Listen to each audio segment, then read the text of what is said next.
Od 30 lat uczę w samochodówce. Mamy grupy uczniów, które mają jakąś swoją pasję i mają ochotę pracować, coś robić, czegoś się dowiedzieć poza czasem spędzonym w szkole. I one swój wolny czas, w tej chwili ferie, poświęcają na dokończenie naszego projektu Żuka, który stoi z tyłu za nami.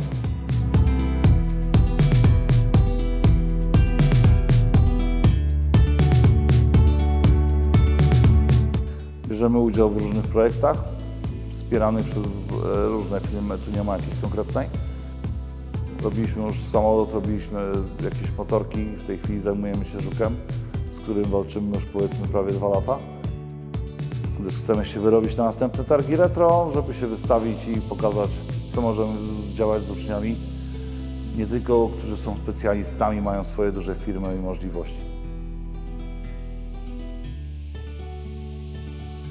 Przyszłość tego zawodu raczej jest taka dość bezpieczna. Jeżeli chodzi o sam zawód, jest bardzo bezpieczny. Czy samochody będą na benzynę, będą dieslem, będą elektrykami? I tak to się musi polakierować. My raczej pracy nie stracimy, to większe zmartwienie dla mechaników, innych specjalności samochodowych. No bo my dalej musimy to i tak polakierować, więc zawód raczej jest dość bezpiecznym zawodem, stwarzającym możliwości rozwoju, stwarzającym możliwości pracy przy różnego typu naprawach.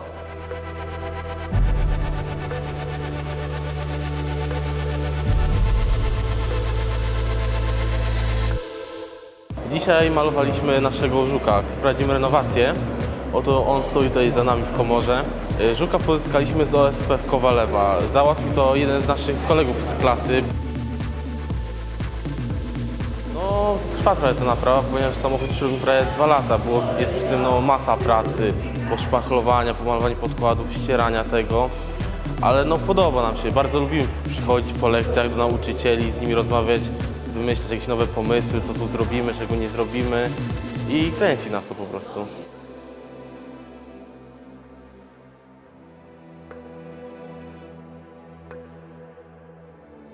Ja najbardziej lubię, jak widać różnicę, czyli przy malowaniu, jak jest podkład szary i tak jak tutaj malować na czerwono, ja maluję i od razu już widać, że się kolor zmienia i to najbardziej to mnie kręci w tym wszystkim. Kierowanie jest to moja pasja, bardzo lubię to robić, dlatego poświęcam swój wolny czas, żeby się dalej kształcić w tym zawodzie.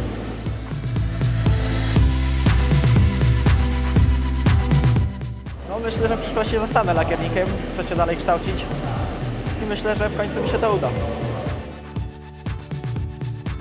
Dziadek był lakiernikiem dla TS, więc myślę, że to idzie z pokolenia na pokolenie, więc też będę szedł w tym kierunku.